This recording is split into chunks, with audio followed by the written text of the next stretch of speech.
आज झुंझुनू के कलेक्ट्रेट सभागार में दिशा की बैठक हुई। सांसद ब्रजेंद्र ओला की अध्यक्षता में हुई बैठक में झुंझुनू विधायक राजेंद्र भांबू, उदयपुर वटी विधायक भगवाना राम सैनी, पिलानी विधायक पेतेराम सिंह कला, प्रधान संघ के प्रदेश अध्यक्ष दिनेश सुंडा और कलेक्टर राम अवतार मीणा समेत पंचायत समितियों के प्रधानों और इस सभी विभागों के अधिकारियों ने हिस्सा लिया। इस बैठक में सांसद ब्रजेंद्र ओला पूरे एक्शन मोड में नजर आए।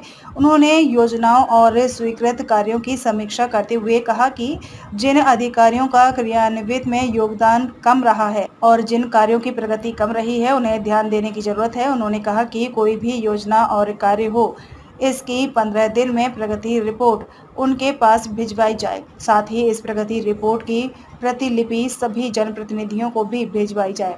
इस मौके पर उदयपुर वाटी पंचायत समिति के बीडीओ को सीईओ रणजीत सिंह ने बैठक के बाहर भेज दिया। दरअसल उदयपुर वाटी बीडीओ बैठक में लेट पहुंचे थे।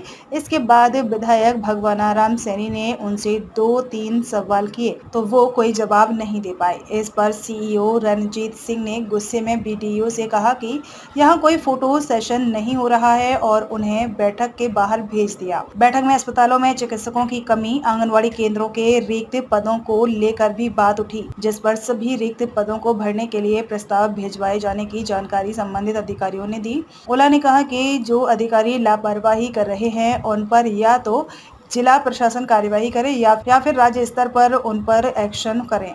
ऐसा नहीं होता है तो केंद्र सरकार में ऐसी कई कमेटियां होती हैं जहां पर हम ऐसे मामलों को ले जा सकते हैं। उन्होंने कहा कि लापरवाह अधिकारियों पर सख्ती से कार्यवाही के निर्देश दिए हैं। बैठक में सांसद ओला ने गर्मी के मौसम को देखते हुए मौसमी बीमारियों को लेकर अस्पतालों में स्टाफ, दवा, संसाधन आदि को सुनिश्चित करने के निर्देश दिए। साथ ही स्कूलों के जर्जर हो चुके भवनों और कक्षों के लिए भी समय प्रस्ताव भिजवाने के लिए कहा। पूरे जो हमारी योजनाएं सभी उनकी समीक्षा की। जिन भी योजनाओं में अधिकारियों का कम योगदान रहा या जिनमें कम प्रगति हुई है उनके बारे में उनको सख्ती से पालना करने के निर्देश दिए हैं और अधिकारियों को ये निर्देशित किया गया है कि चाहे सड़क का काम हो, चाहे बिजली का हो, चाहे पानी का हो, चाहे हमारी नरेगा का हो, चाहे आपकी हमारी और जो भी संचालित हैं योजनाएं जो दिशा के अंतर्गत आती हैं, चाहे सांसद क्षेत्रीय विकास योजना हो, सबके बारे में मुस्तैदी से कार्य करने का निर्देश दिया है और 15 दिन में प्रगति रिपोर्ट हमारे सभी माननीय जनप्रतिनिधियों को भेजें और हमें भी अवगत कराएं। सारे निर्देश दिए हैं। मौसमी बीमारियों की अभी से तैयारी करें, उसके लिए जो मेडिसिन और इक्विपमेंट चाहिए या जो मानव संसाधन चाहिए उसकी पूरी व्यवस्था करें।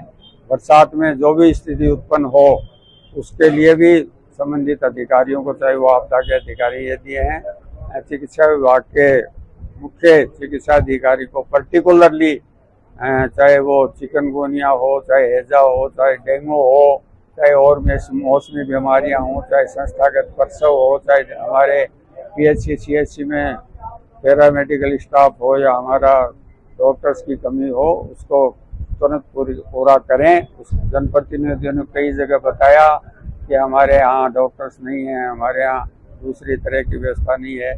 शिक्षा विभाग के अधिकारियों को निर्देश दिया कि जहाँ जर्जर हालत में बिल्डिंगें हैं या जहाँ शिक्षा कक्षों की कमी है उसके लिए वो जो हमारी योजना है समसा, उसके तहत प्रस्ताव बना के भेजें और उसकी स्वीकृतियां जारी करें। उनके लिए कहा है कि जो भी नियमों के तहत उनके विरुद्ध कार्रवाई हो सकती है वो जिला कलेक्टर या राज्य प्रशासन उनके लिए कार्रवाई करें। अगर कार्रवाई नहीं होगी तो हमारे पास और भी सक्षम स्तर के हैं, हमारे पास कई दिल्ली में भी कमेटियां हैं, हम वहाँ भी आउट कर सकते हैं। मैं आपने जो शब्दों का प्रयोग किया है वो तो नहीं करूंगा, पर हमने बहुत सख्ती से निर्देश दिए। दिशा की एक बैठक हुई है माननीय सांसद महोदय की अध्यक्षता में। उसमें हमारे एमएलए साहिबान, प्रधान साहिबान और जिले के समस्त डिस्ट्रिक्ट लेवल ऑफिसर्स आए थे। भारत सरकार की योजनाओं का प्रभावी क्रियान्वयन कैसे हो, इस विषय पर गंभीर चिंतन हुआ है और हमने जो रिव्यू किया उसमें ये पाया है कि जिले में भारत सरकार की योजना MP कोटा, MLA कोटा, उनके कार्य काफ़ी धरातल पर उतरे हुए हैं। फिर भी कुछ सुझाव आए हैं, उन्हें हम लागू करेंगे और जिले की जनता में भारत सरकार के प्रति, योजनाओं के प्रति जो विश्वास है वो अधिक हो, यह सुनिश्चित किया जाएगा।